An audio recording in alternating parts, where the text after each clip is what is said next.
At 14 years old, Noah Carter had nowhere left to go. After his father threw them out, he spent 3 days wandering through the mountains. Then he found an abandoned fire lookout tower high above the forest. The tower had been sealed shut for nearly 30 years. Most people stayed away. Noah moved in. 3 weeks later, he broke open a locked ranger cabinet. Inside were dozens of missing person files.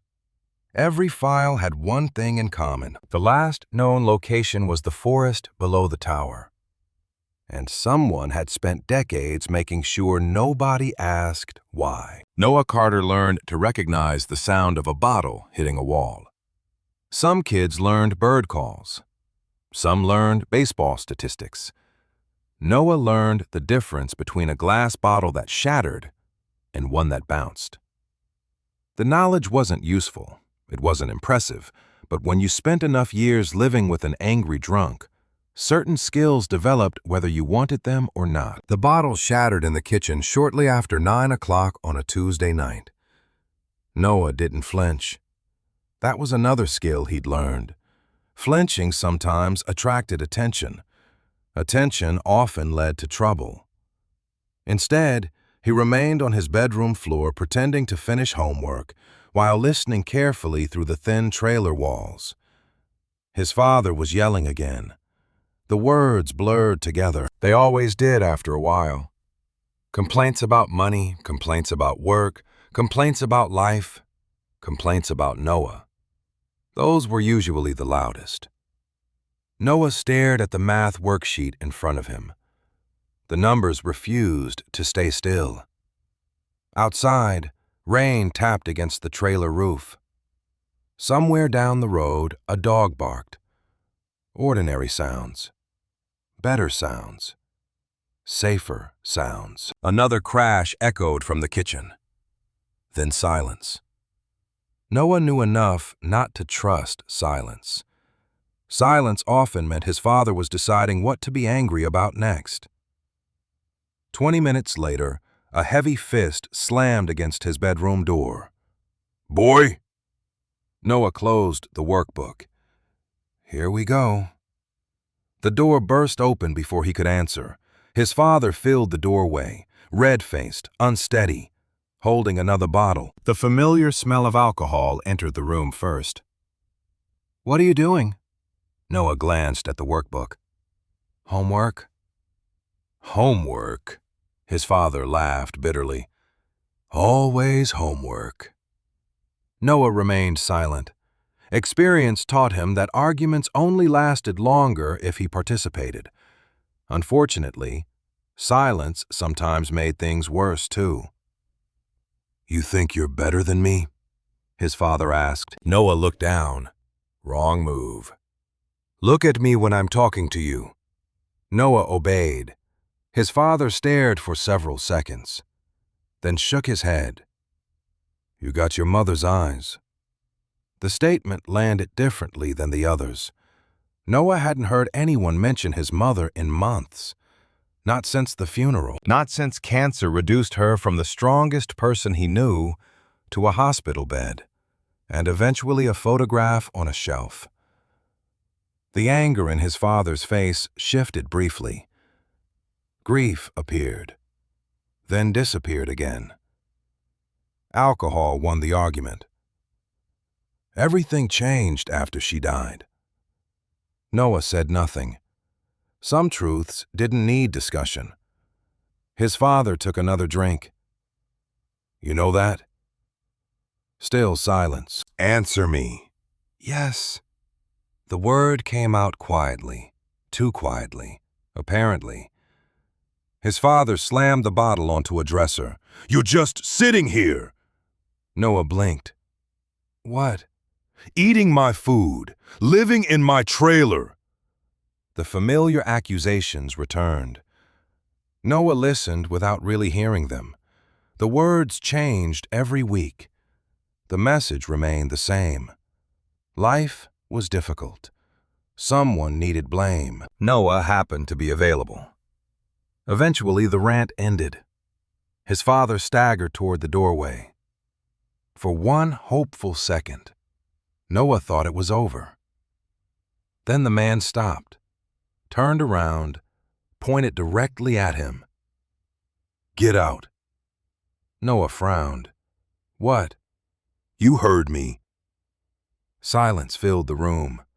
The rain outside seemed louder suddenly. Noah waited for the correction, the explanation, the part where his father calmed down. None came. "Dad." "Don't call me that."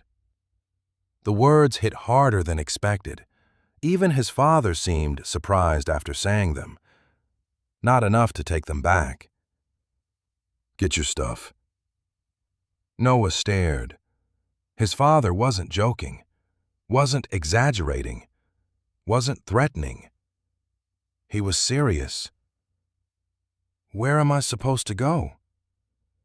The answer arrived instantly. "I don't care." For several moments, neither moved. Noah searched desperately for some sign that this wasn't real, some evidence that tomorrow morning everything would return to normal. He found none. His father walked away. The conversation was finished. Just like that. Noah sat motionless for nearly a minute. Then he stood. What else was there to do? 10 minutes later, everything he owned fit inside a backpack. 2 changes of clothes, a sleeping bag, a flashlight, half a package of crackers, his school notebooks, the photograph of his mother he kept hidden inside a drawer. The entire collection felt absurdly small. Yet it was all he had. Noah stepped into the living room carrying the backpack. His father sat in front of the television, staring at nothing. Several empty bottles crowded the coffee table.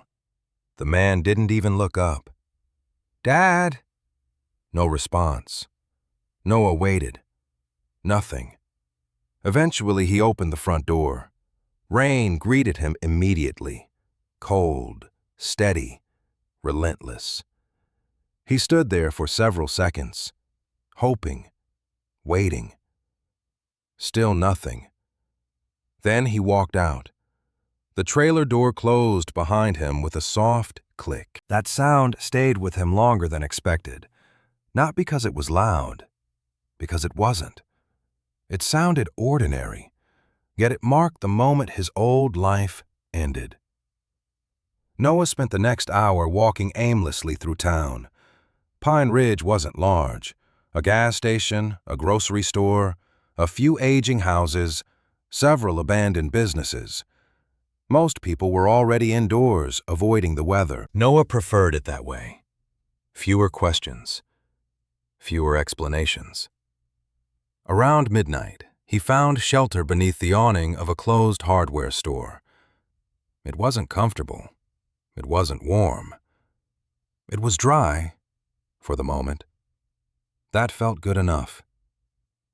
He woke shortly before dawn when someone cleared their throat nearby. Noah sat up immediately. Mrs. Reynolds stood holding an umbrella. The elderly woman lived 2 trailers away from his father. She possessed the supernatural ability to know everything happening within a 5-mile radius. "Morning," she said gently. Noah rubbed sleep from his eyes. "Morning." She looked at the backpack, the sleeping bag, the exhausted expression. Understanding arrived quickly. "He did it, didn't he?" Noah didn't answer.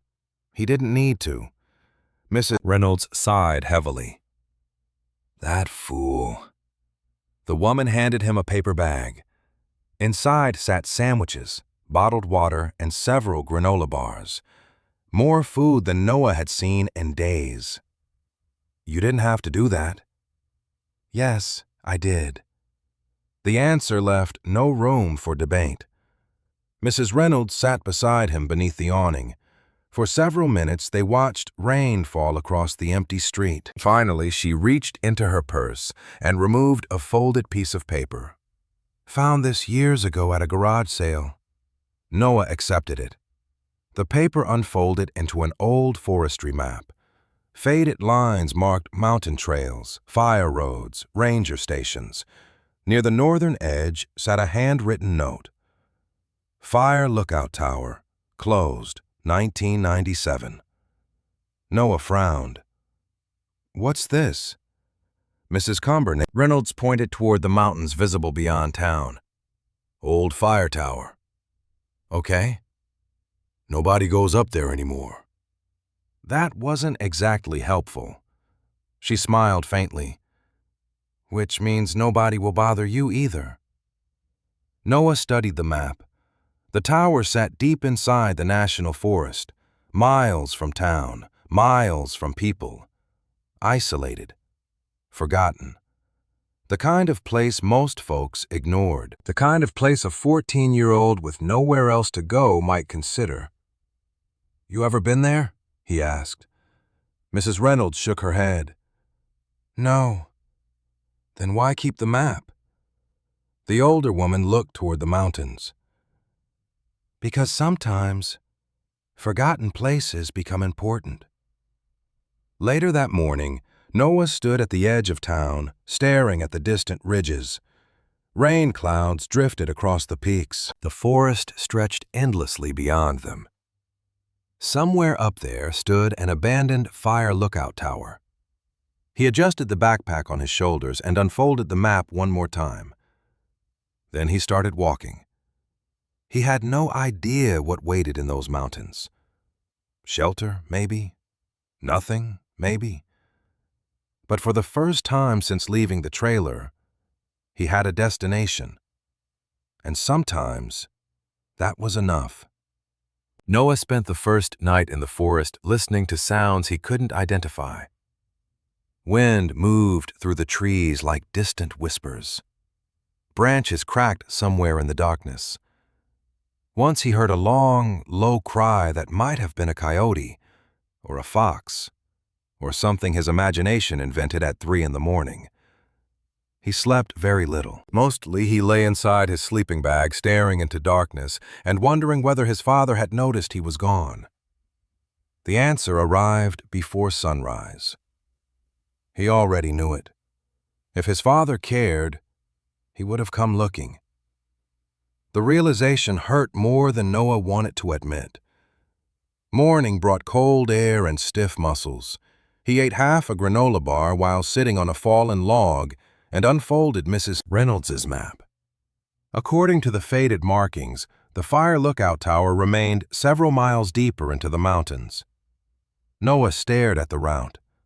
It looked simple on paper. Trails always did. By noon, he understood why experienced hikers complained about maps. The trail climbed constantly. Loose rocks shifted beneath his boots. Fallen trees blocked sections of the path. Several times he became convinced he was lost. The mountains seemed determined to make every mile feel like 3. Yet he kept walking.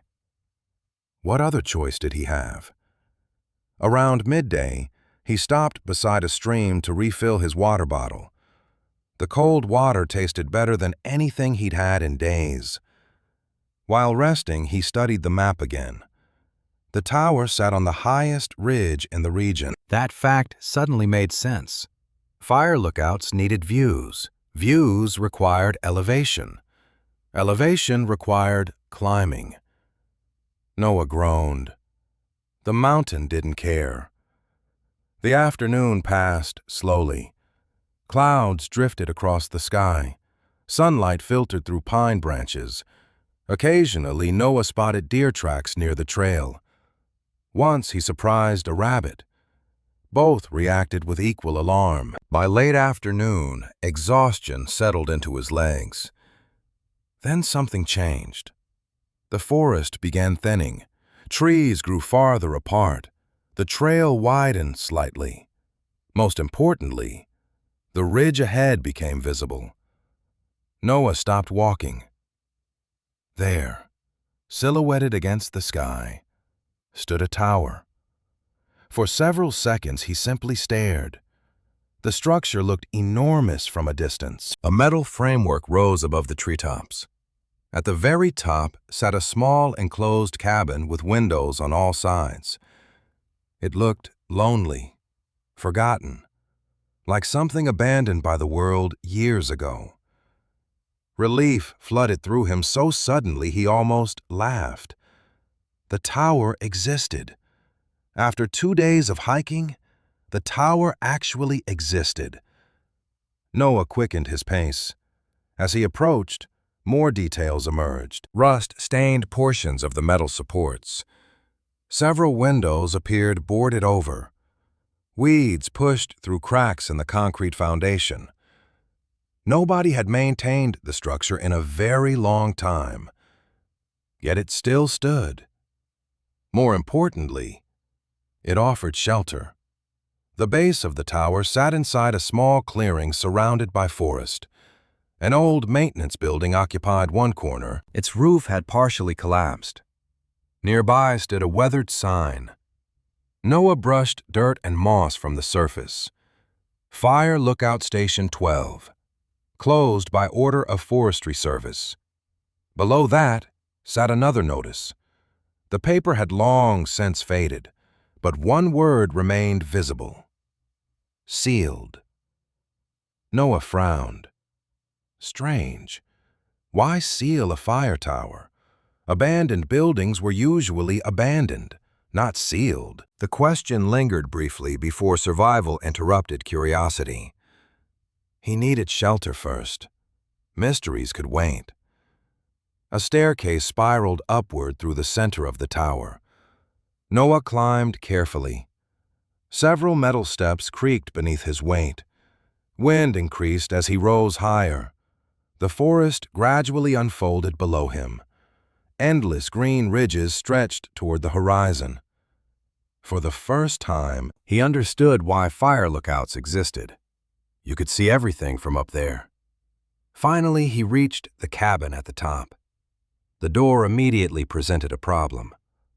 Locked. Noah stared at it in disbelief. Seriously? He rattled the handle again.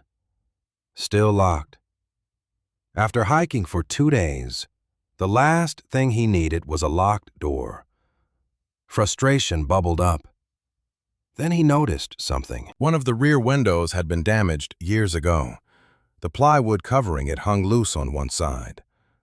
Hope returned instantly. 10 awkward minutes later, Noah squeezed through the opening and dropped into the cabin. Dust exploded everywhere. He sneezed repeatedly. The tower responded with silence. The room looked exactly how an abandoned fire lookout should look. Dust-covered desks, broken chairs, empty shelves, cobwebs occupying entire corners. Yet despite everything, it felt sturdy, protected, safe. 4 walls, a roof, windows. After sleeping outside, it felt like a palace. Noah spent the next hour cleaning, not thoroughly, just enough. He cleared one corner for sleeping, opened several windows, swept away decades of dust. Small improvements, yet each one made the tower feel slightly more like home. As evening approached, he finally allowed himself to relax. Sitting beside one of the windows, he watched sunlight fade across the mountains. The view stretched for miles in every direction. Forest, valleys, rivers, endless wilderness. Nobody could find him up there. The thought felt comforting, then unsettling, then comforting again. That night, while exploring the cabin more carefully, Noah noticed something strange. One wall contained 3 doors.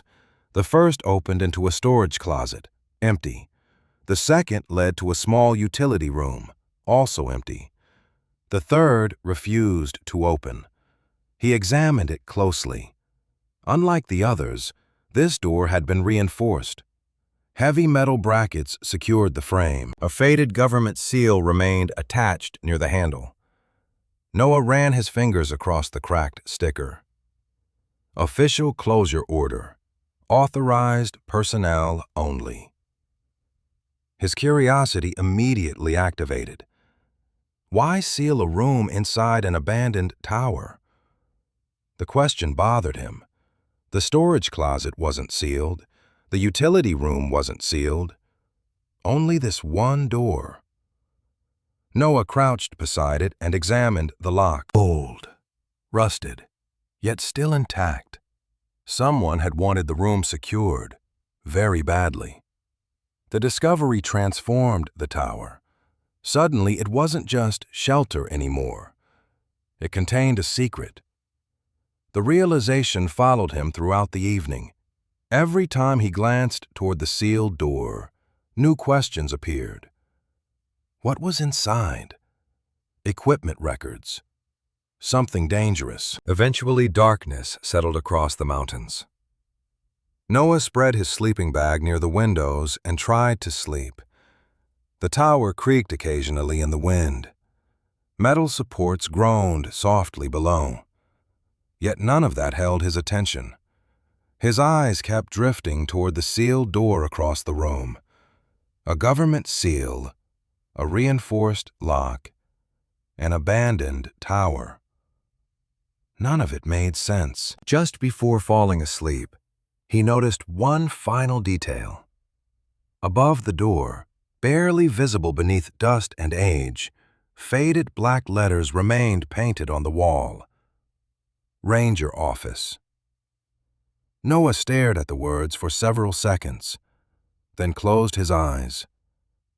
Somewhere behind that locked door sat a room nobody wanted opened, and judging by the effort someone made to keep it sealed, whatever waited inside had been forgotten on purpose. Noah survived his first week in the fire lookout tower by pretending each day was temporary. That trick worked surprisingly well. If he thought about the future, panic arrived almost immediately. School, winter, food, money. Questions without answers. But if he focused only on today, life became manageable. Today required water. Today required food. Today required firewood. Tomorrow could worry about itself.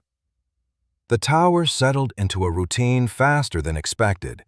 Each morning, Noah climbed down the metal stairs and hiked to a spring he discovered half a mile away.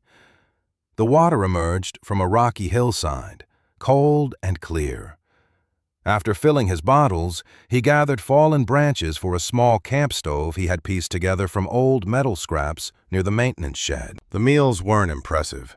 Crackers, canned food from occasional trips into town. Whatever Mrs. Reynolds secretly left in a storage locker behind the hardware store. Yet somehow he managed. The tower itself became easier to live in. Noah repaired the loose plywood covering the broken window. He cleaned decades of dust from the observation deck. He even fixed an old swivel chair he found abandoned in a corner. Small victories. Yet each one made the place feel less like a ruin and more like home.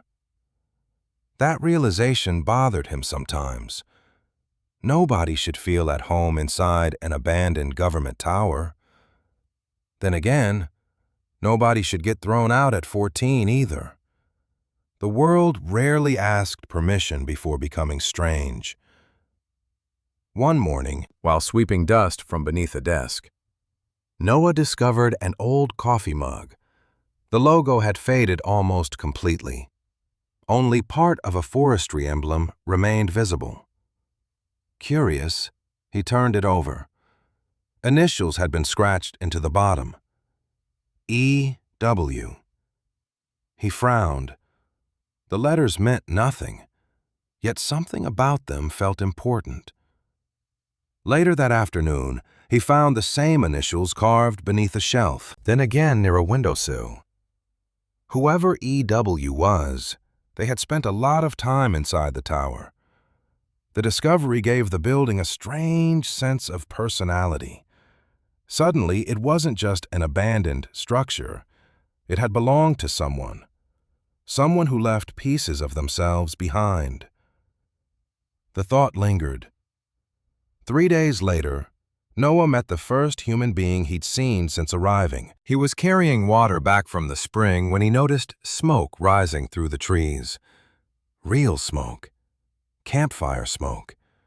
The sight immediately triggered caution. People usually meant questions. Questions often meant trouble. Yet curiosity won. Noah followed the smoke carefully until he reached a small cabin hidden among the pines. The structure looked old, hand-built. Weathered by decades of mountain winters, a man sat outside splitting firewood. White beard, flannel shirt, thick work gloves. He looked like someone who belonged in the forest. The old man glanced up before Noah could retreat. "You're the tower kid." Noah froze. "What?" The man laughed.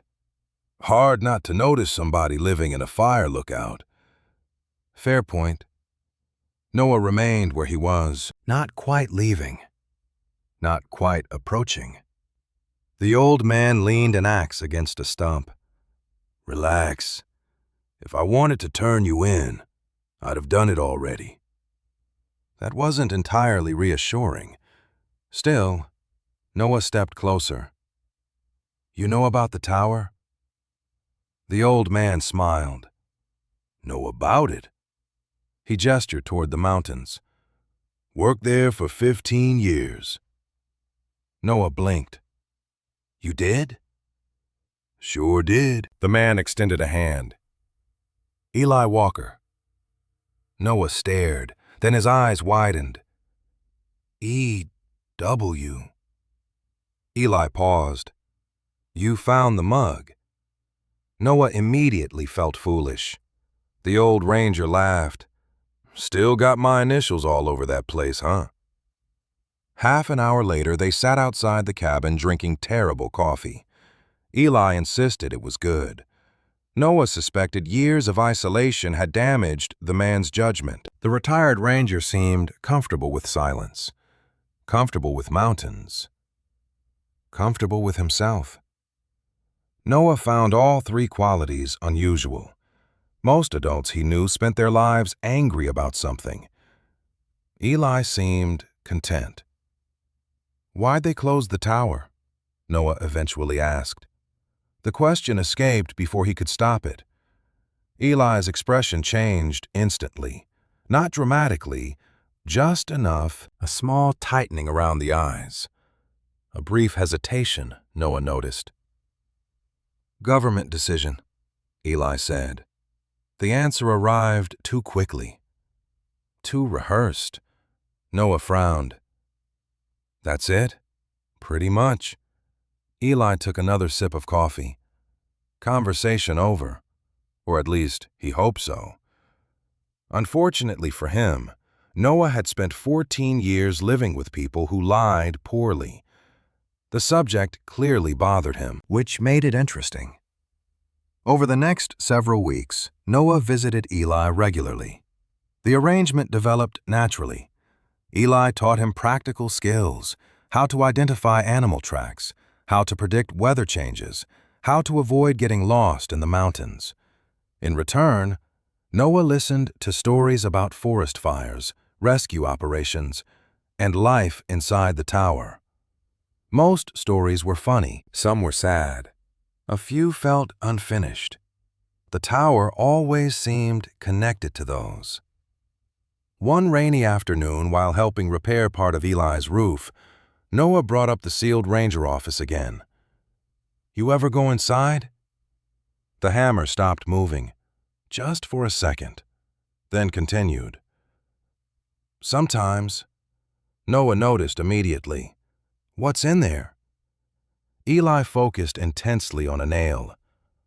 "Old records mostly." "Then why lock it?" No answer. Rain tapped against the roof. The old ranger kept working. Noah waited. Eventually, Eli sighed. "Some doors stay closed for reasons." "That's not an answer." "It's the one you're getting." There it was, another non-answer, another piece of the puzzle. That night, Noah returned to the tower more curious than ever. The sealed door sat exactly where it always had, silent, unmoving, mysterious. He studied it for several minutes. The government seal, the reinforced lock, the faded paint. Everything about it seemed designed to discourage questions. Unfortunately, discouraging questions and creating questions were often the same thing. Several days later, Noah discovered something strange. While cleaning beneath one of the observation benches, he noticed loose floorboards. Nothing unusual about that. The tower was old. What caught his attention was the small metal box hidden underneath. The box wasn't locked, just dusty, forgotten. Noah carefully opened it. Inside sat several miscellaneous items: rusted batteries, old keys, a faded photograph. At first glance, none of it seemed important. Then he noticed one particular key, unlike the others. It carried a small metal tag. The faded lettering remained barely readable. Ranger Office. Noah stared at it, then looked across the room toward the sealed door, then back at the key. His heartbeat quickened. The key shouldn't exist. If the room had been sealed by the government, why would somebody hide a copy nearby? More importantly, why hide it instead of destroying it? The questions flooded his mind instantly. For several seconds, he simply sat there holding the key. The metal felt cold in his hand, heavy somehow, significant. Outside, evening sunlight stretched across the mountains. Wind rattled softly against the tower windows. Everything seemed normal. Yet Noah knew something had changed. For the first time since arriving, the sealed door no longer felt unreachable. Somewhere behind it waited a room nobody wanted opened. And now, sitting in the palm of his hand, Noah held the means to open it. Noah waited 3 days before trying the key. Not because he lacked curiosity, because he had too much of it. Every time he looked at the small brass key sitting on the desk, new possibilities appeared. The sealed room might contain old paperwork. It might contain dangerous chemicals. It might contain absolutely nothing. Yet something deep inside him knew the truth was closer to the first option. People didn't seal rooms for 30 years because they were empty. They sealed them because they contained something worth hiding or protecting. The problem was Eli Walker. The old ranger's reaction whenever the room came up bothered Noah. Eli wasn't afraid of the tower. He wasn't afraid of ghosts or mountain legends or abandoned buildings. Yet the sealed office made him uncomfortable. That meant something. Noah spent the next few days pretending he wasn't thinking about it. He gathered water, collected firewood, made a trip into town for supplies. Mrs. Reynolds slipped him sandwiches and pretended not to notice how much taller he seemed compared to a month ago. Life continued. Yet every evening, he found himself staring at the sealed door, waiting. Eventually, curiosity won. It always did. The opportunity arrived during a storm. Rain hammered the tower windows shortly after sunset. Wind rattled the metal framework beneath the observation cabin. Thunder rolled across the mountains. The entire structure groaned softly like an old ship at sea. Noah sat alone beside a lantern, listening to the weather. The key rested beside him. Finally, he picked it up. "Fine," he muttered. The tower offered no objections. He crossed the room slowly. The sealed door looked exactly as it always had. Faded government notice, rusted lock, dust gathered along the frame. 30 years of silence. Noah hesitated only once, then inserted the key. The metal resisted slightly. He held his breath and turned. Click. The sound seemed impossibly loud. For several seconds, he simply stared. The lock had opened, just like that. All those years, all that mystery, reduced to a single click. Slowly, he pulled the door open. Dust drifted into the air. A stale smell emerged immediately. Old paper, old wood, time itself. Noah raised the lantern and stepped inside. The room was smaller than expected. A desk occupied one corner. Filing cabinets lined one wall. Shelves filled another. Everything sat exactly where it had been left decades earlier. Not cleaned, not removed, just abandoned. The sight felt strange, like entering a photograph. The ranger office looked frozen in time. A coffee cup still sat on the desk. Maps remained pinned to a bulletin board. A jacket hung behind the door.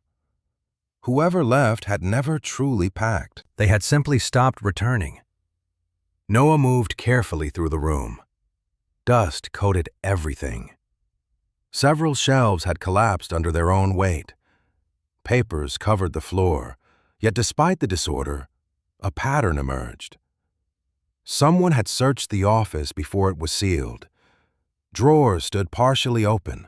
Boxes had been emptied. Entire sections of shelving looked stripped bare. The realization immediately caught his attention. If the government sealed the room, why search it first? Noah approached the desk.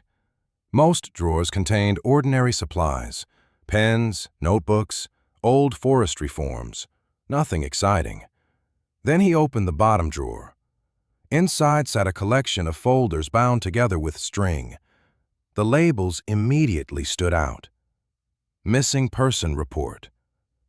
Noah frowned. He pulled one free.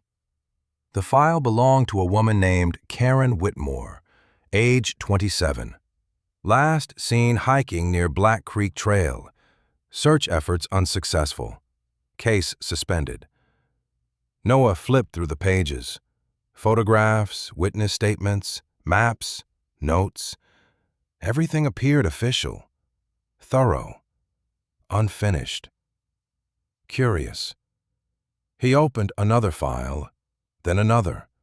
Same format, different names, different faces, same outcome. Missing, missing, missing. Noah slowly sat down. There were dozens, not one or two cases, dozens. The realization made the room feel colder. He carried the folders onto the desk and began organizing them. Hours passed unnoticed. Rain continued hammering the tower outside. Thunder rolled across distant ridges, yet Noah barely heard any of it. Every file described someone who vanished. Hunters, hikers, campers, local residents, men, women, teenagers. Some cases were recent. Others stretched back decades. Yet one detail connected all of them: the last known location. Noah eventually noticed the pattern while comparing maps. Every disappearance occurred within the same section of forest, the same valley, the same region. His pulse quickened. That couldn't be coincidence. He spread several maps across the desk. One by one, the locations formed a cluster, a tight cluster, almost all centered around a place labeled Black Hollow. The name meant nothing to him, yet it appeared repeatedly throughout the files.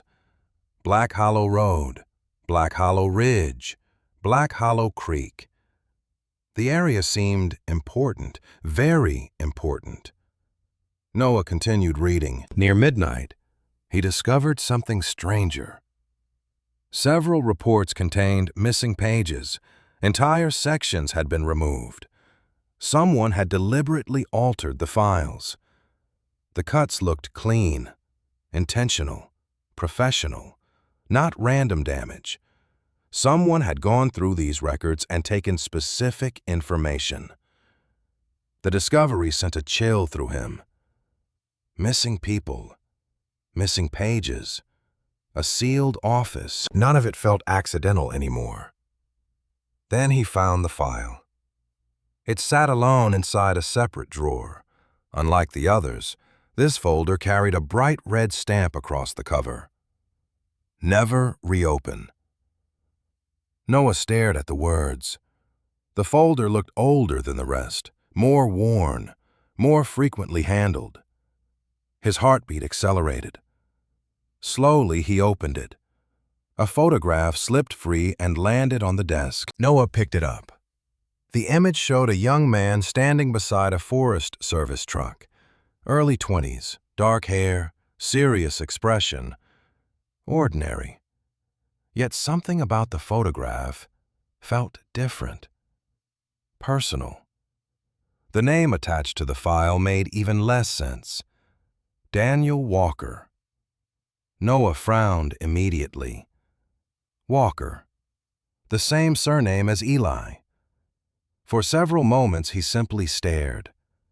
Then he continued reading. Daniel Walker. Missing. Last seen near Black Hollow. Search suspended after extensive investigation. Case closed. No remains recovered. No explanation provided. Noah looked back at the photograph, then toward the dark windows surrounding the tower. Rain streaked down the glass. Wind rattled the structure. Somewhere below, the forest stretched across miles of darkness. Daniel Walker. Eli Walker. The connection felt obvious. Too obvious. The realization settled heavily inside his chest. Eli hadn't reacted strangely to the tower because of the building itself. He reacted because of what happened there. Or perhaps, who disappeared there. Noah glanced around the office once more. The dusty files, the missing reports, the forgotten records. 30 years earlier, someone sealed this room and walked away. Yet they hadn't destroyed the evidence. They had merely hidden it. The question was why? And judging by the stack of missing person files covering the desk, the answer was buried somewhere inside Black Hollow. Noah didn't sleep after opening the sealed ranger office. He tried. Around 2 a.m, he rolled out his sleeping bag beside the observation windows and closed his eyes. 5 minutes later, he sat up again. Every time he looked away from the files, questions appeared. Who were these people? Why had so many disappeared near Black Hollow? Why were pages missing from the reports? Most importantly, why had someone sealed the office instead of investigating further? By sunrise, exhaustion had lost the argument against curiosity. Noah returned to the office carrying a flashlight and a notebook. The room looked different in daylight, less mysterious, more tragic. The missing person files remained spread across the desk exactly where he left them, dozens of lives reduced to folders and photographs. He started organizing them carefully. Names, dates, locations. Patterns emerged almost immediately. The earliest disappearance occurred nearly 40 years earlier. The most recent happened 28 years ago. Then suddenly everything stopped. No new reports, no follow-ups, nothing. It was as though someone had drawn a line through history. Noah found that detail particularly strange. Missing people didn't simply stop existing. If the disappearances were random, the pattern shouldn't have ended so neatly. Yet it had. Around noon, he carried several files to Eli Walker's cabin. The old ranger was repairing a fence when Noah arrived. "You look awful," Eli observed. "Didn't sleep. I can tell." Noah dropped the files onto a nearby table. The reaction was immediate. Eli froze. Not dramatically, just enough. His eyes locked onto the folders. then onto the red-stamped file sitting on top. Daniel Walker. Silence settled between them. The old ranger removed his gloves slowly. "You opened the office." Noah nodded. No point denying it. Eli stared at the files for several seconds, then sighed heavily. "Figured you would, eventually." The lack of surprise caught Noah off guard. "You're not mad?" "No." Eli laughed quietly. "I've been waiting 20 years for somebody stubborn enough to do it." That wasn't the response Noah expected. The old ranger lowered himself into a chair and picked up Daniel's file. His hands moved carefully across the worn cover. Familiar hands. Hands that had done this before. "My brother," he said softly. Noah remained silent. He already knew, yet hearing it aloud felt different, more real. Eli opened the file. A faded photograph slipped partially free. Daniel Walker smiled from another era. Young, confident, alive. He was 23.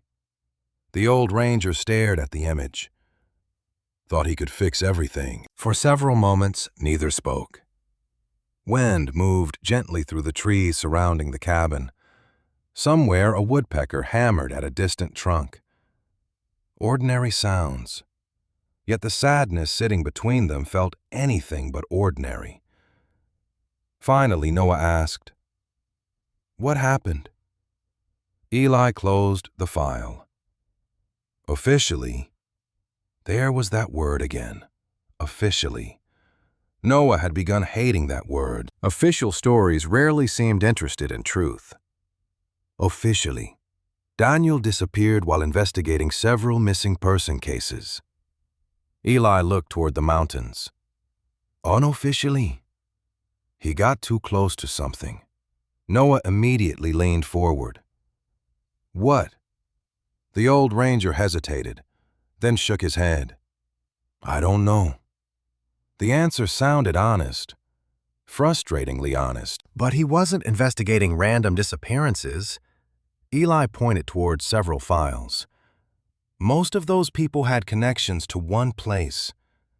Noah already knew the answer. Black Hollow. Eli nodded. Exactly. The name lingered between them. Black Hollow. Noah had seen it dozens of times while reading the files, yet nobody seemed eager to explain what it actually was. Eventually he asked directly, "What is Black Hollow?" The old ranger remained quiet long enough to confirm the question mattered. Finally he spoke.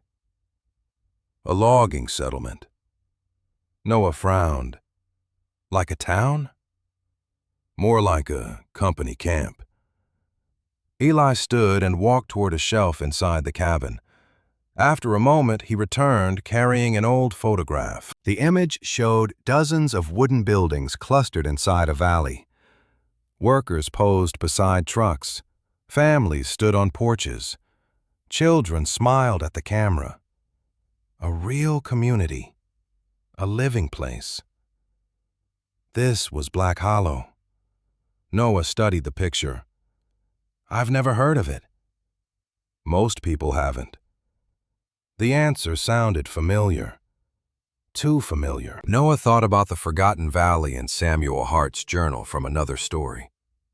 Forgotten communities seemed strangely common in these mountains. What happened to it?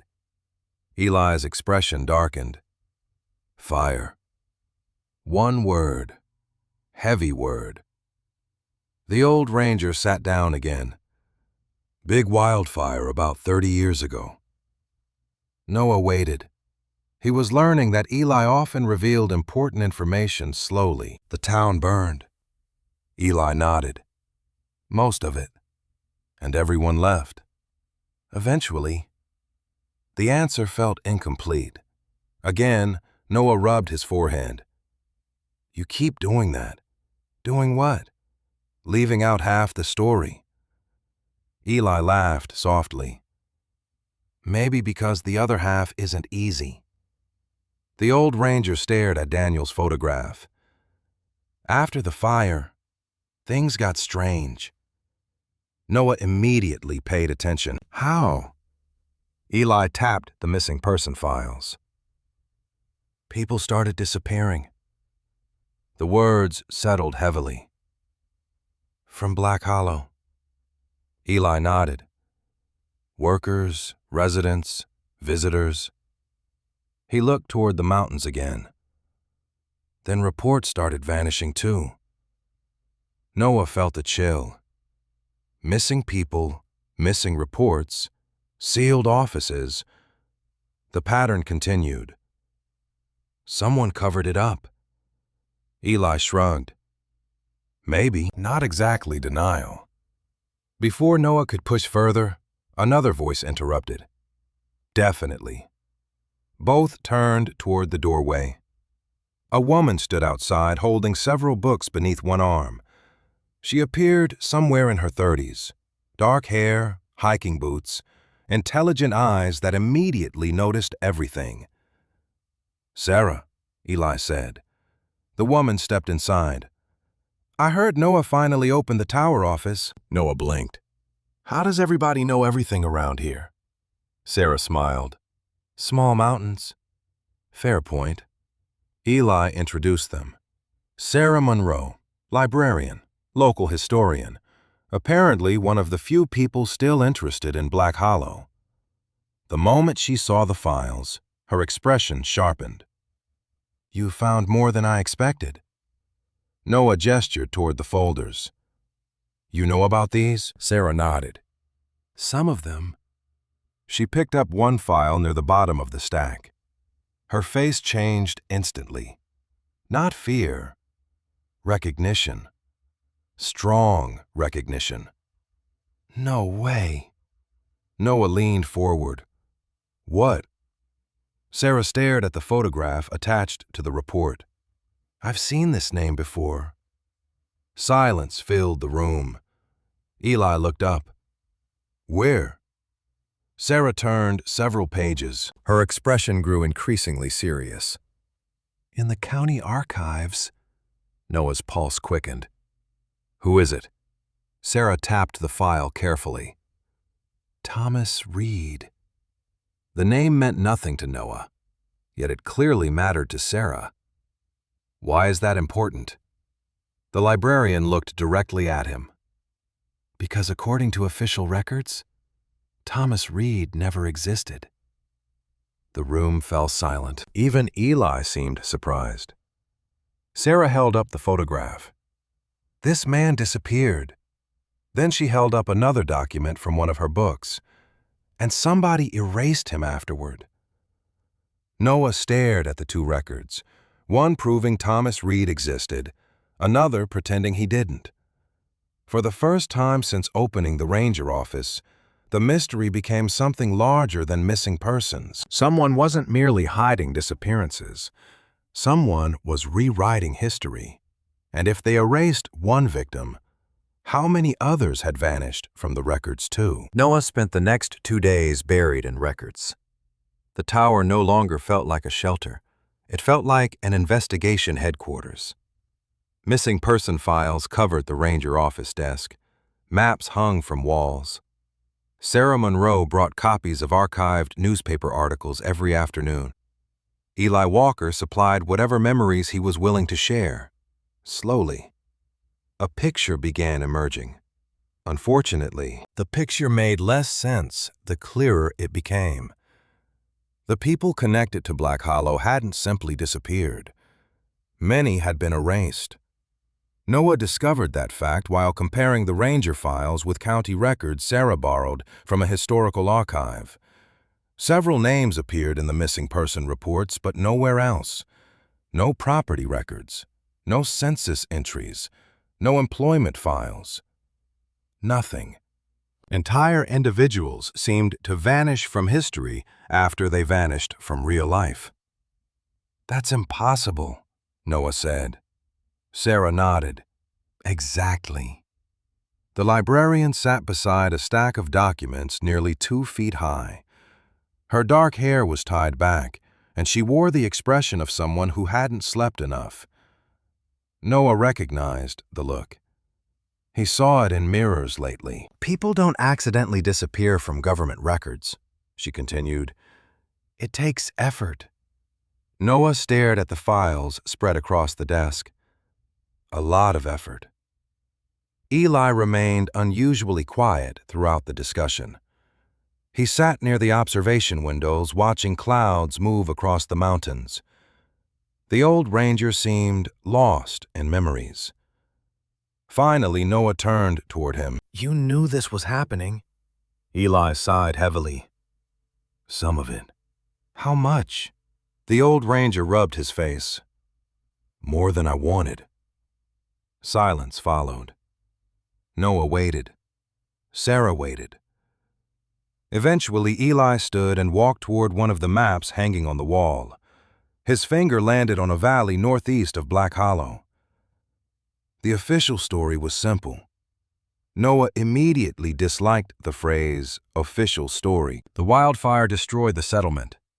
Eli nodded. That's what everybody was told. But, Sarah asked. Eli looked toward both of them. Black Hollow should have survived. Neither spoke. The old ranger pointed toward several ridges surrounding the valley. Natural fire breaks. Then another area, rock formations. Then another, streams.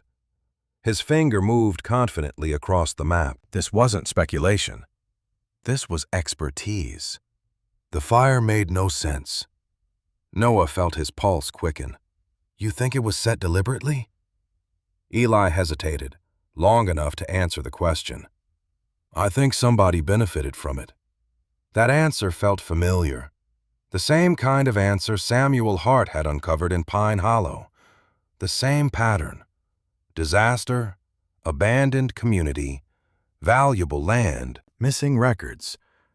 Noah suddenly wondered how many forgotten towns existed in these mountains. Sarah opened another archive folder. There's more. Noah looked up. The librarian slid a yellowed newspaper clipping across the desk. The headline immediately caught his attention. Timber expansion approved following Black Hollow evacuation. Noah frowned. What's that? Sarah tapped the article, published 6 months after the fire. He scanned the text quickly. Several timber companies had acquired large portions of land surrounding Black Hollow. Logging operations expanded dramatically. Road construction followed. Investment poured into the region. The names themselves meant nothing to Noah. One did not. Vance Timber Holdings. Sarah noticed his reaction. Recognize it? Noah nodded slowly. The name appeared repeatedly throughout several missing person files, not as suspects, not officially. Yet the company seemed connected to almost everything. Employment records, property transfers, land surveys. Black Hollow's history seemed tangled around Vance Timber like vines around a tree. Eli's expression darkened the moment he saw the article. Figures. Noah looked up. You know them? The old ranger laughed humorlessly. Everybody around here knows them. He crossed his arms. Vance Timber practically owns half the county. That couldn't be good. The conversation continued late into the evening. Files, maps, newspaper clippings, witness statements. The deeper they dug, the stranger the mystery became. Then Noah found something unexpected. Buried inside a damaged folder near the bottom of the stack sat a photograph. At first glance, it looked ordinary. Several workers standing outside a logging office. Black Hollow, late afternoon. Nothing unusual. Then Noah looked closer. One of the men wore a jacket bearing the Vance Timber logo. Another held a clipboard. A third stood partially obscured near the edge of the image. Noah froze. Eli. The old ranger walked over. Noah handed him the photograph. The reaction was immediate. Color drained from Eli's face. No. Noah stared. You know him? Eli didn't answer. He didn't need to. His expression said everything. Sarah stepped closer. Who is it? For several seconds, the old ranger remained silent. Then he pointed toward the partially obscured figure. Daniel. Noah's stomach tightened. Daniel Walker? Eli's missing brother. The photograph suddenly felt much heavier. What was he doing there? Noah asked. Eli sat down slowly. Investigating. The answer barely emerged above a whisper. Noah looked again. Daniel stood among company employees, not hiking, not camping, investigating. That detail mattered. When was this taken? Sarah asked. Eli studied the back of the photograph. 3 weeks before he disappeared. Silence filled the tower. Wind rattled softly against the windows. Somewhere far below, a hawk circled above the forest. Noah couldn't stop staring at the image. 3 weeks. That was all. 3 weeks separated Daniel's investigation from his disappearance. Suddenly, the missing persons files felt different. More personal, more dangerous. The old ranger stared at his brother's photograph for a long time. Finally, he spoke. There was something Daniel never told me. Noah and Sarah listened carefully. The week before he disappeared, he came to my cabin. Eli's voice remained distant, fixed somewhere in the past. He said he'd found proof. Noah leaned forward immediately. Proof of what? Eli shook his head. He never explained. The frustration in his voice sounded fresh despite 30 years passing. Just kept saying he was close. Sarah exchanged a glance with Noah. They were both thinking the same thing. Daniel found something, then vanished. The pattern practically announced itself. Before anyone could speak again, Noah noticed another document hidden inside Daniel's file, a handwritten note folded between 2 reports. He carefully unfolded it. Most of the writing had faded. Only one sentence remained clearly readable. If anything happens to me, look beneath the old watch line. The room fell silent. Noah read it again, then a third time. The words didn't change. What's the watch line? Sarah asked. Eli's eyes widened slightly. For the first time all day, genuine surprise crossed his face. I haven't heard that term in decades. Noah looked up. What is it? The old ranger turned toward the mountains beyond the tower windows. His expression became distant once more. An abandoned firebreak. Silence settled heavily between them. Noah stared at the note, then at Daniel's photograph, then toward the endless forest stretching below the tower, somewhere out there. Daniel Walker had hidden something important enough to leave behind a clue, important enough to risk his life for. And judging by the fear still visible in Eli's eyes 30 years later, whatever waited beneath the old watch line might finally explain what happened to Black Hollow. Noah couldn't stop thinking about the note. If anything happens to me, look beneath the old watch line. The sentence followed him everywhere. Through breakfast, through conversations with Sarah and Eli, through the long hours spent organizing files inside the ranger office. The note felt different from the other clues, more direct, more personal. Daniel Walker hadn't written it for the public. He'd written it for someone he trusted. Maybe Eli. Maybe another investigator. Either way, 30 years later, Noah was the one holding it. The responsibility felt strangely heavy. 3 days later, they decided to find the watch line. Eli wasn't thrilled about the idea. Noah could tell. Every time the subject came up, the old ranger looked toward the mountains with the expression of someone revisiting a bad memory. Sarah noticed, too. "You don't have to come," she told him. Eli snorted. "And let you two get lost?" Fair point. They left shortly after sunrise. The weather was clear. Cold mountain air carried the scent of pine and damp earth. Noah followed behind as Eli led them through trails that no longer appeared on modern maps. The old ranger moved confidently despite his age. Years in the forest had etched the terrain into his memory. Every ridge, every creek, every forgotten path. After nearly 3 hours of hiking, the landscape began changing. The forest opened slightly. Large sections of trees appeared younger than surrounding areas. Noah immediately noticed, "This is from the fire, isn't it?" Eli nodded. "Most of it." The old ranger stopped beside a long stretch of open ground cutting through the mountainside. At first glance, it looked like an unusually wide trail. Then Noah realized what he was seeing. No trees. No dense brush, just a long corridor stretching across the forest. "The watch line," Eli said quietly. Sarah looked around. "Fire brink," Eli nodded.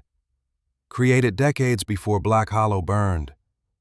Noah studied the area. The line stretched farther than he could see. A man-made scar running through the wilderness. If Daniel hid something beneath it, finding the location wouldn't be easy. Yet the note didn't leave many alternatives. For the next several hours, they searched. Fallen logs, old marker posts, abandoned equipment. Nothing. By afternoon, frustration had replaced excitement. Noah sat on a rock drinking water while Sarah reviewed copies of Daniel's notes. "Maybe we're missing something," she said. Eli stared across the fire brink, then suddenly froze. Noah noticed immediately. "What?" The old ranger pointed toward a rusted metal pole, partially hidden by vegetation. "That wasn't there originally." They walked over. The pole looked insignificant, old, weathered, almost invisible beneath decades of growth. Yet someone had carved initials near the base. D.W. Daniel Walker. Noah's pulse quickened instantly. "He marked it." Eli nodded slowly. "Looks that way."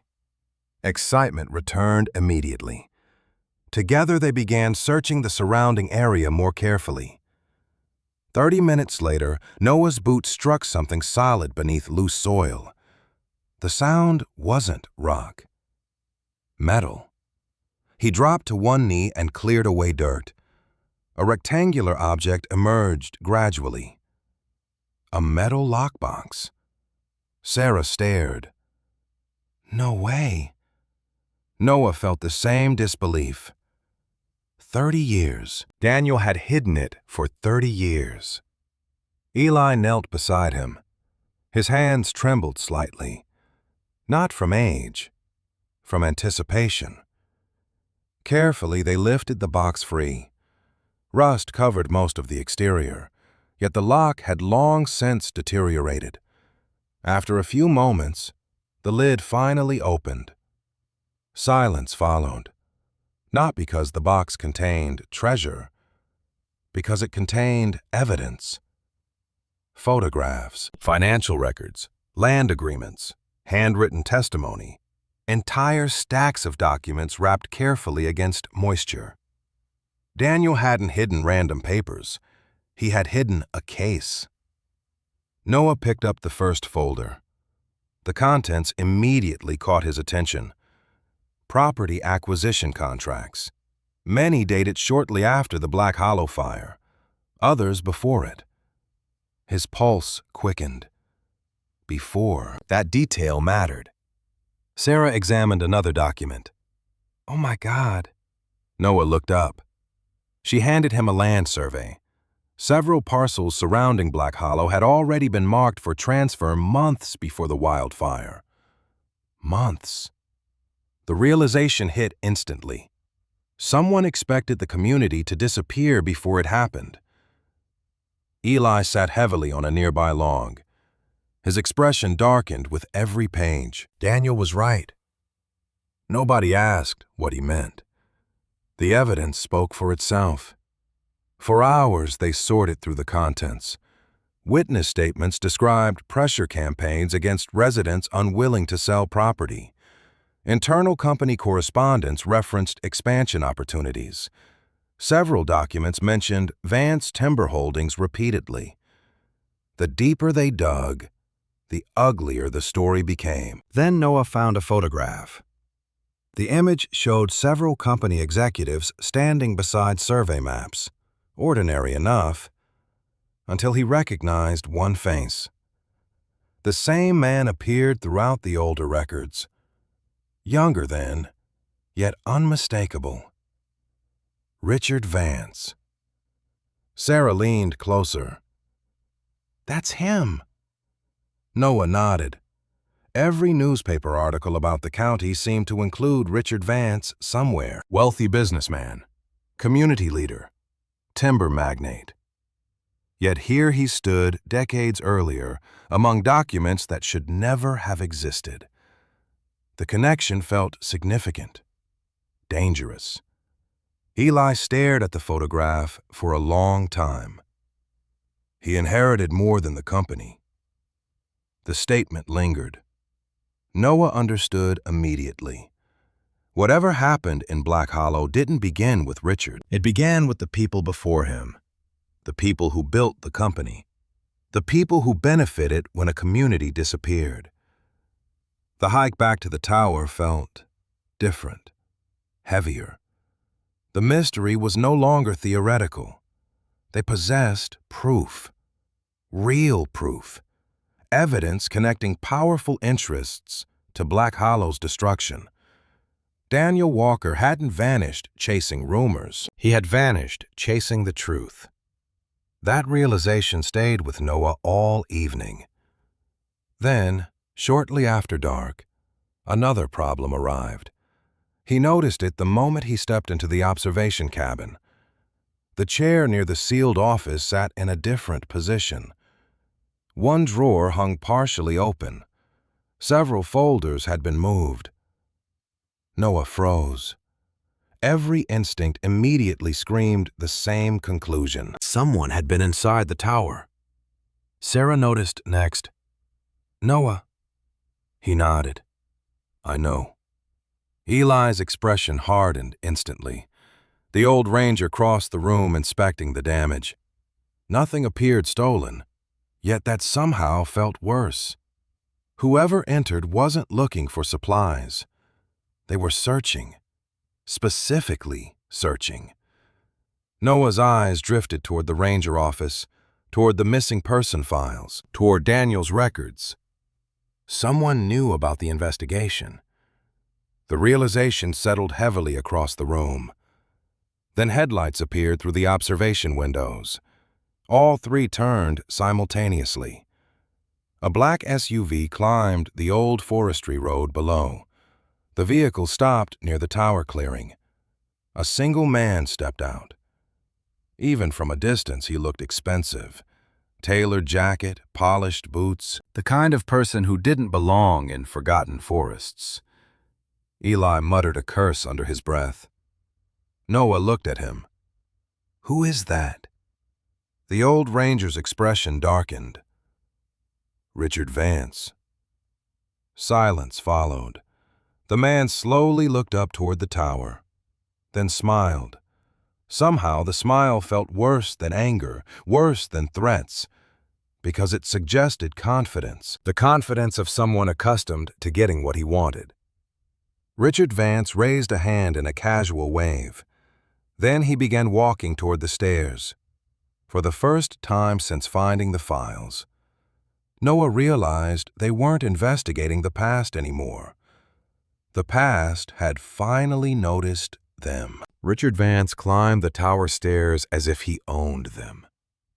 That bothered Noah more than the break-in. The files disturbed him. The missing evidence frightened him. Yet something about Richard's confidence felt worse. The man wasn't sneaking around in the dark. He wasn't hiding. He was walking directly into the tower in broad daylight because he expected the world to make room for him. By the time he reached the observation cabin, Noah already disliked him. Richard appeared to be in his early 60s. Gray hair, expensive watch, perfect posture. Everything about him looked carefully maintained. He smiled when he entered. The smile never reached his eyes. "Eli." The old ranger crossed his arms. "Vance." The greeting contained decades of mutual dislike. Richard glanced toward Sarah, then Noah, then the open ranger office beyond them. His attention lingered there slightly too long. Noah noticed. So did Sarah. "You've been busy," Richard said. Nobody answered. The silence seemed to amuse him. He walked toward one of the observation windows and looked out across the forest. Beautiful view. Still, nobody spoke.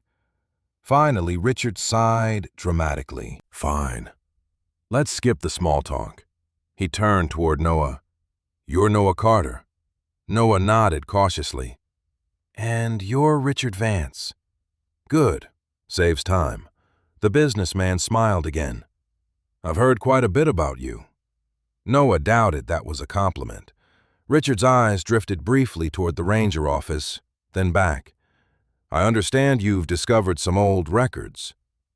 There it was. No pretending, no games, straight to the point. Noah exchanged a glance with Sarah. Eli remained perfectly still. Richard reached inside his jacket and produced an envelope. He placed it gently on the desk. "I'd like to help." Nobody moved. Nobody touched the envelope. Richard seemed unsurprised. "Go ahead." Noah opened it carefully. Money. Lots of money. More money than he had ever seen in one place. His stomach tightened immediately. Richard noticed. Enough to solve a lot of problems. Noah looked up. The businessman smiled warmly. The warmth felt artificial, manufactured. "You're a smart kid," Richard continued. "Life hasn't exactly been fair to you." Noah remained silent. No parents, no home, living in an abandoned tower. Richard spread his hands. "I can help with that." The room grew colder, not literally, emotionally, because for the first time, Noah realized Richard knew far more about him than he should. The thought made his skin crawl. "Why?" Noah asked. Richard tilted his head. "Why what?" "Why help me?" The businessman laughed softly. "Because those files belong in the past." There it was, the real answer. Not kindness, not generosity. Convenience. Richard wanted the investigation to disappear. The money was merely the tool. Eli finally spoke. "Get out." Richard looked toward him. The smile faded slightly. "Still angry after all these years?" The old ranger took a step forward. "Get out." For a moment, something darker appeared behind Richard's polished demeanor. Then it vanished. He straightened his jacket. "Think about the offer." Noah handed the envelope back. "No." The answer came easier than expected. Richard studied him for several seconds, then nodded slowly. "You remind me of someone." Noah didn't respond. The businessman smiled one final time. That's usually not a good thing. Then he left, just like that. The sound of his footsteps echoed down the metal stairs. Several moments later, the SUV disappeared down the forestry road. Silence returned to the tower. Sarah released a breath she had apparently been holding. "Well," Eli nodded. "That could have gone better." Noah stared through the observation windows. "He's scared." Both adults looked at him. "What?" Sarah asked. Noah turned toward the ranger office. "If those files didn't matter, he wouldn't care." Eli smiled faintly. "Good observation." The realization stayed with Noah all night. Richard Vance wasn't worried about rumors. He wasn't worried about stories. He was worried about evidence. Real evidence. The kind Daniel Walker died trying to uncover. 3 days later, another breakthrough arrived. Noah was sorting through one of the final boxes recovered from the Watchline cache when he discovered a false bottom hidden inside. Beneath it sat a weathered leather notebook, smaller than a journal, larger than a pocket notebook. The cover carried no title, no name, nothing. Yet the moment Noah opened it, he knew it mattered. The handwriting belonged to Daniel Walker. His pulse quickened immediately. "Sarah." The librarian hurried over. Eli followed moments later. Together, they began reading. Daniel's notes covered months of investigation, interviews, observations, maps. The entries grew increasingly urgent near the end. Entire sections focused on Black Hollow. Land acquisitions, company pressure, missing residents. Then came the wildfire. According to Daniel, the official explanation never made sense. Weather conditions were wrong. Witness reports conflicted. Fire patterns appeared inconsistent with natural causes. The deeper Noah read, the worse everything became. Daniel wasn't investigating a tragedy. He was investigating a crime. Hours passed unnoticed. Then Noah reached an entry that made his heart stop. "I finally found the list. If this journal survives, someone must know the truth." He turned the page. Several names followed. Community leaders, landowners, residents, people who opposed selling property to timber interests. Many later disappeared. Others died during the fire. Noah stared at the list. The pattern was impossible to ignore. Black Hollow hadn't been random. Certain people had been targeted. Sarah suddenly froze. "Wait." Noah looked up. The librarian pointed toward one name near the bottom of the page. "Read that." He did, then read it again. Carter. Noah's breath caught. Thomas Carter. Missing. Black Hollow resident. Presumed dead. His eyes moved to Daniel's notes beside the name. Family never located. Records later removed. The tower suddenly felt very quiet. Sarah looked at him carefully. "Noah." He already understood.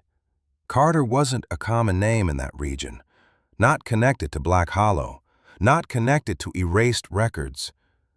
The implication hit like a physical blow. Eli slowly lowered himself into a chair. "I wondered." Noah looked up sharply. "You knew?" "Not knew." The old ranger shook his hand. "Suspected." The world seemed to tilt slightly. Thomas Carter, missing resident, Black Hollow victim, same surname, same region, same mystery. Noah stared at the page, then at the endless forest beyond the windows. For most of his life, family had meant disappointment, an angry father, a dead mother, a house he couldn't return to. Yet now, buried inside a dead ranger's journal, sat evidence that his story began long before any of that. Thomas Carter wasn't just another missing person. He was connected to Noah, somehow. The realization settled heavily inside his chest. Daniel Walker's final entries revealed one more detail before the journal ended. A hidden evidence cache existed somewhere inside the burned section of Black Hollow Forest. Daniel believed it contained everything: witness testimony, financial records, photographs, proof. He never found it. The last sentence in the journal had been underlined twice. "If they find me first, the forest still remembers." Noah closed the notebook slowly. Outside, evening shadows stretched across the mountains. Wind moved through the trees far below the tower. Somewhere in that forest, Daniel Walker had hidden the final piece of the puzzle. Somewhere in that forest waited the truth about Black Hollow, and somewhere inside that truth, Noah suspected, waited the answer to who Thomas Carter really was. Noah barely slept after discovering Thomas Carter's name in Daniel Walker's journal. Every time he closed his eyes, the same questions returned. Who was Thomas Carter? How was he connected to Black Hollow? More importantly, how was he connected to Noah? The possibility felt impossible and obvious at the same time. For 14 years, Noah had assumed his family history was simple. His mother died, his father drank. Everything before that seemed distant and unimportant.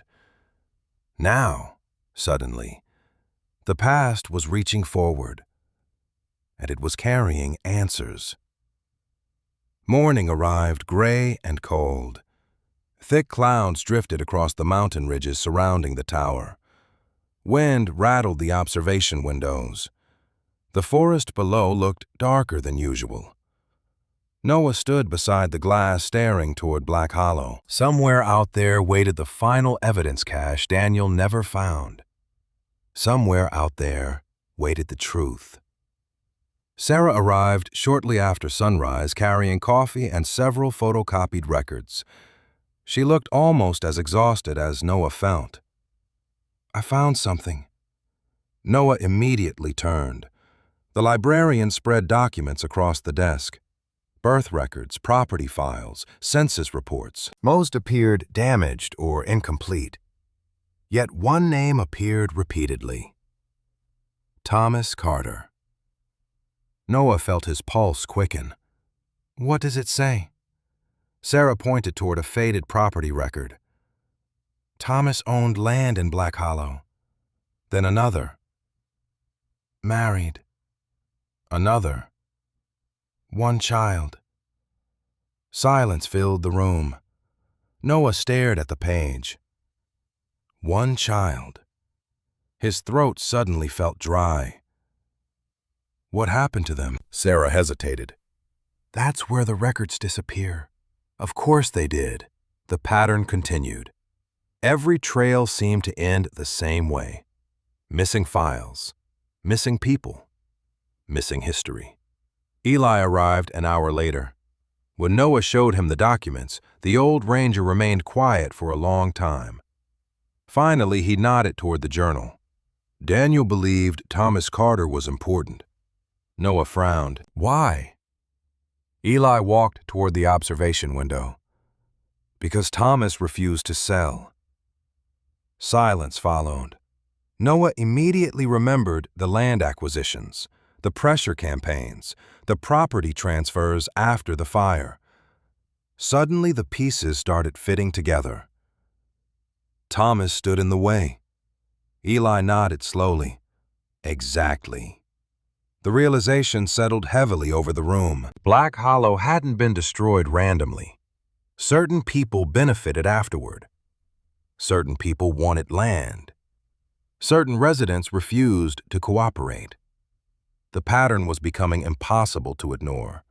By afternoon, they were heading back toward Black Hollow.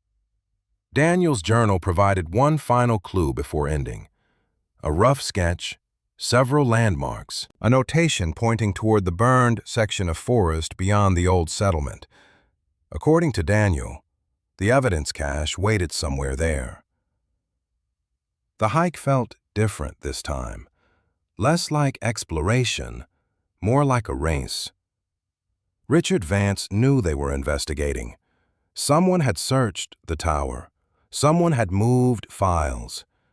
The truth was running out of places to hide. The burned forest appeared almost immediately after they crossed the valley. Even decades later, scars remained visible. Blackened tree trunks rose among younger growth. Fallen logs lay where they collapsed years earlier. Nature had recovered. History had not. Noah carried Daniel's journal open to the sketch. Eli compared landmarks. Sarah marked locations on a map. Together they slowly worked through the terrain. Hours passed. Nothing. Frustration returned. Then Noah noticed something strange. A section of earth near a burned stump appeared unnaturally level. The surrounding terrain was uneven, rocky, wild. This patch looked different, deliberate. His pulse quickened instantly. "Over here!" Sarah and Eli joined him. Noah knelt beside the stump and pushed away leaves. Beneath them rested weathered wooden boards. Not natural. Hidden. The three exchanged a look, then started digging. The first board came loose after several minutes, then another. Beneath them sat a narrow cavity protected from moisture by old metal sheeting. Noah's heart pounded. Please be something. It was. A metal trunk rested inside, larger than the watch line lockbox. Heavier, too. Together they lifted it out. Rust covered much of the exterior, yet the lock had already deteriorated. The lid opened with a long, metallic groan. Silence followed. Then Sarah whispered, "Oh my God." The trunk contained everything. Photographs, contracts, internal company memos, financial records, audio transcripts, witness statements, entire stacks of evidence carefully preserved. Daniel Walker had been telling the truth. The cache existed. More importantly, it survived. Noah picked up the first folder. Several photographs immediately fell into his lap. Black Hollow before the fire, company meetings, survey crews, residents protesting land sales. Then another image caught his attention. Thomas Carter, standing beside several community leaders, alive, smiling, real. Noah stared at the photograph. The man looked nothing like the vague figure he imagined. He looked ordinary, human. The realization made him feel strangely emotional. Sarah continued examining documents nearby. Suddenly she froze. "You need to see this." Noah hurried over. She handed him a typed memo. The paper carried an official company letterhead, Vance Timber Holdings. His pulse accelerated. Several lines had been highlighted by Daniel decades earlier. Acquisition targets refusing cooperation. Alternative solutions recommended following evacuation event. Noah read the sentence twice, then a third time. The wording felt cold, clinical, yet the implication was horrifying. People weren't being discussed as families. They were obstacles, problems, assets. Eli sat down heavily on a fallen log. Dear God. The old ranger looked older than Noah had ever seen him. The truth wasn't just ugly. It was deliberate. Then Noah found the document that changed everything. Hidden near the bottom of the trunk sat a sealed envelope labeled Carter Family Records. His hands trembled slightly as he opened it. Inside rested several photographs and a handwritten statement from Daniel Walker. The note explained everything. Thomas Carter survived the wildfire for a short time. He helped Daniel investigate what happened in Black Hollow. Then he disappeared, officially missing, unofficially silenced. Noah read the statement again, then the next line, then stopped breathing entirely. Thomas Carter was Noah's grandfather. Silence swallowed the forest. Wind moved softly through burned trees. Somewhere in the distance, a raven called. Yet Noah heard almost none of it. His grandfather, not a random victim, not merely a name. Family. Real family. Someone who fought for Black Hollow. Someone who refused to surrender. Someone erased from history. Tears unexpectedly filled Noah's eyes. He wasn't even sure why. Maybe because he finally understood. Maybe because for the first time in years, his family story felt larger than pain and abandonment. Eli placed a hand on his shoulder. Neither spoke. No words seemed adequate. Then Sarah discovered one final folder, the most important folder. Signed witness statements, financial transfers, internal communications, direct evidence connecting senior Vance Timber executives to the campaign that followed the wildfire. Proof. Real proof, not rumors, not suspicions, proof. The kind investigators could use, the kind journalists could publish, the kind history couldn't ignore. As the sun began setting behind the mountains, the three stood surrounded by evidence that had been hidden for decades. Daniel Walker died trying to find it. Thomas Carter disappeared protecting it. Now it was finally uncovered. Noah looked across the burned forest one last time. The trees seemed ordinary, quiet. Yet Daniel's final words echoed in his mind.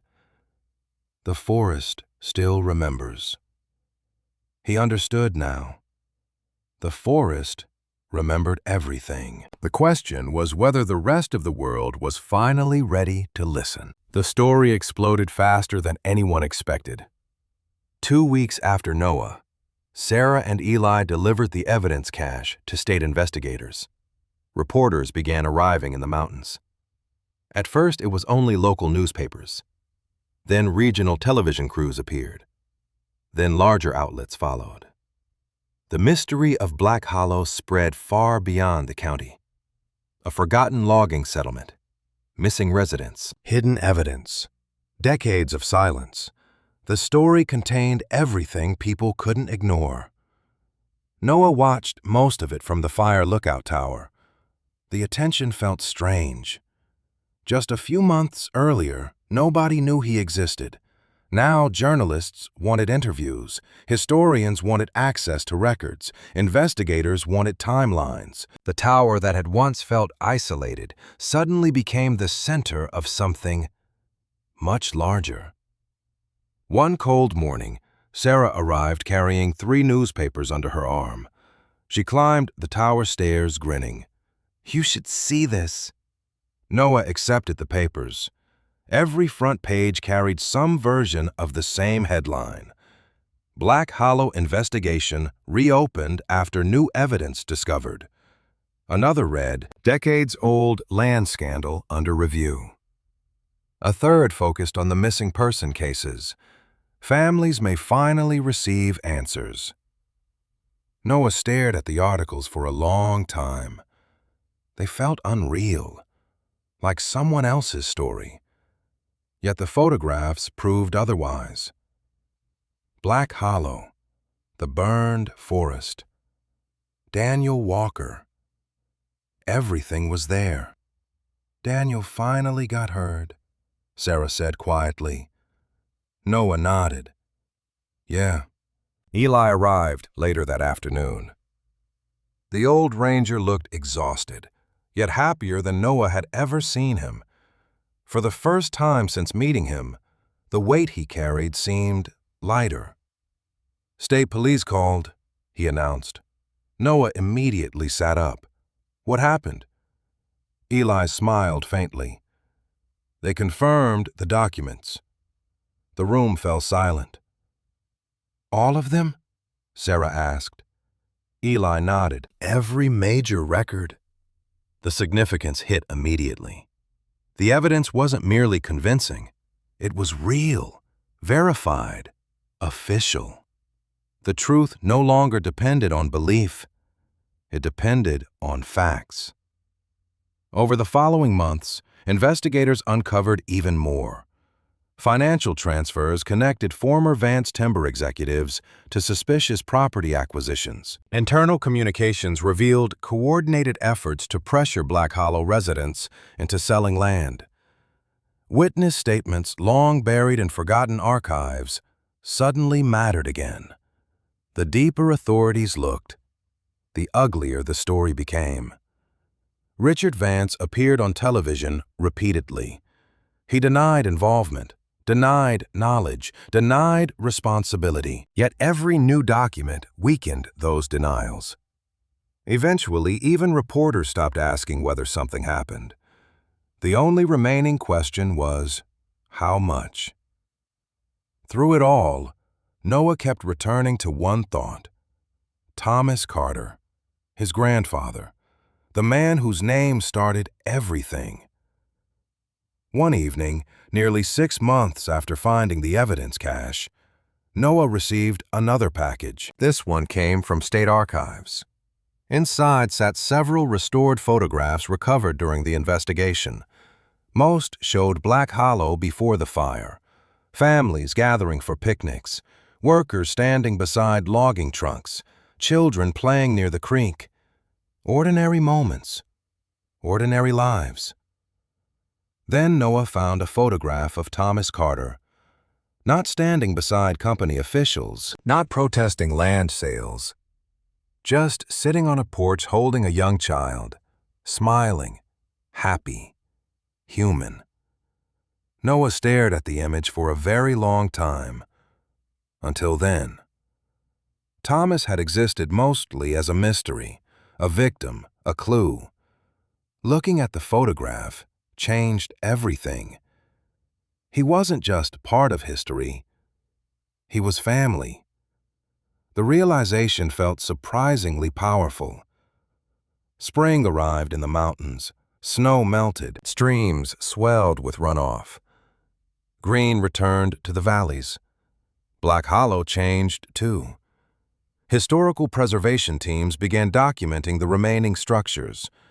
Archaeologists surveyed old foundations. Memorial markers appeared throughout the settlement. The community wasn't being rebuilt. It was being remembered. And somehow, that felt more important.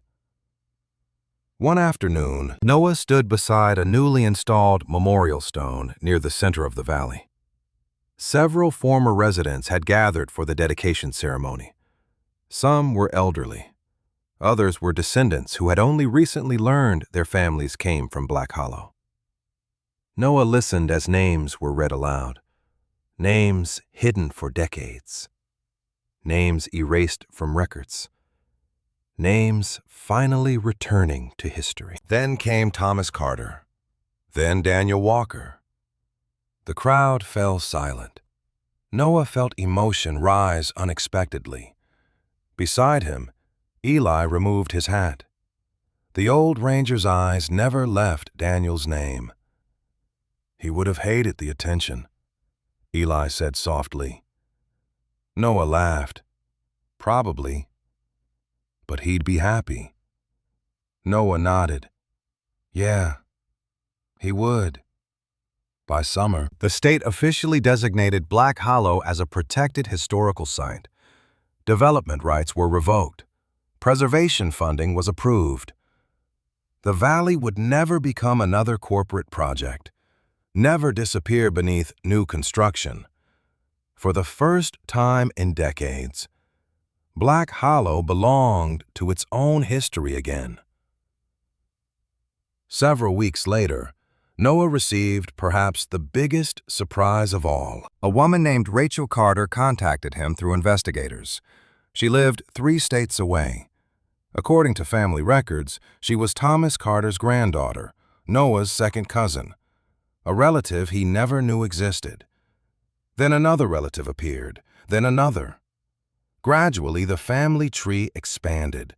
Branches Noah never knew existed reached back into his life. The feeling was overwhelming. For most of his childhood, family meant absence. Now it meant possibility. 1 year after arriving at the tower, Noah climbed to the observation deck shortly before sunset.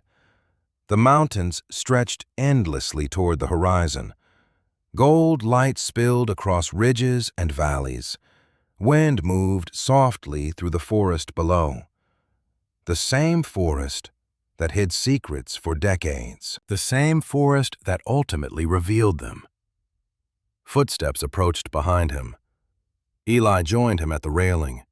Neither spoke immediately. They simply watched the sunset. Finally, the old ranger smiled. Funny. Noah glanced over. What? Eli looked toward the horizon. You came here looking for shelter. Noah laughed softly. Yeah. Found a lot more than that. The old ranger wasn't wrong. Noah thought about the past year. Being thrown out, finding the tower, opening the sealed office, meeting Sarah and Eli, Daniel Walker's journal, Thomas Carter, Black Hollow. Every step seemed impossible when viewed alone, yet together they formed something larger. A path, a purpose, a home. Below them, the forest glowed beneath the fading light. Somewhere beyond the ridges sat Black Hollow, no longer forgotten, no longer erased, no longer silent. Noah rested his hands on the railing and smiled. At 14 years old, he climbed an abandoned fire lookout tower because he had nowhere else to go. He thought he was escaping the world. Instead, he found the truth. He found a family. And he found a place where he finally belonged. As the sun disappeared beyond the mountains, the tower stood watch over the forest one last time. Not guarding secrets anymore, guarding memories. And for the first time in a very long while, that was enough.